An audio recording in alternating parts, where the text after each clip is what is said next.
Hundreds of people, including Turok's comrades and friends, descended at Community House in Salt River to celebrate the life of the late anti-apartheid activist and former parliamentarian who passed away last month, aged 92.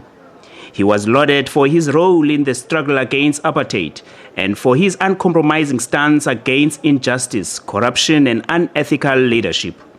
Motlanthe used the occasion to warn against the problems at Eskom.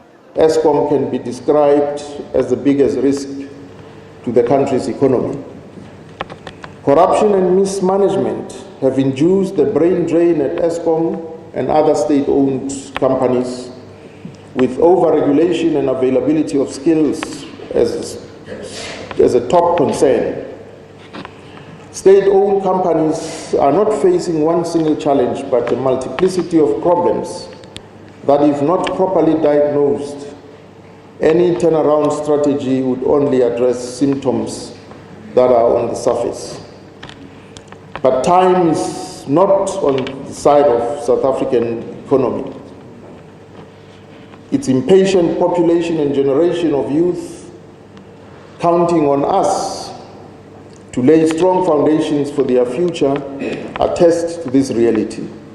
However, he later tried to sidestep a question about calls by certain factions within the ANC and from the EFF for President Cyril Ramaphosa to fire Public Enterprises Minister Pravin Gordhan and for Eskom to be placed under the Ministry of Mineral Resources and Energy. If you personalize it, I mean, the minister is this,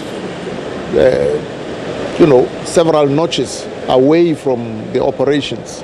And so if that's where we think the problem really lies, we may be completely missing the point. Others have described calls for Gordhan's sacking as opportunistic. The suggestions that Minister Pravin Gordhan should be fired because of load shedding and all of this and all of that is very opportunistic from our perspective. It will contribute to further disruption of Eskom. We need to be very thoughtful about this. We've had discussions with the President.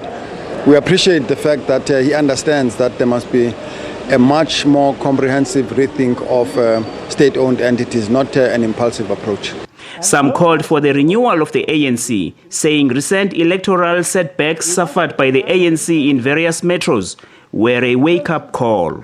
A crisis of confidence in the leadership of the ANC has found expression in events like the Marikana massacre in 2012, in the loss of key municipalities during the 2016 municipal elections. And that included Port Elizabeth. That included Port Elizabeth.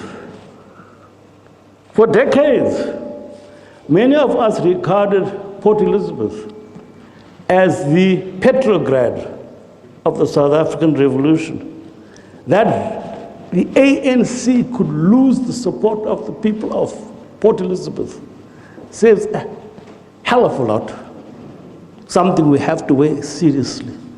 Turok's sons described him as a loving father who also loved his family, country, and music.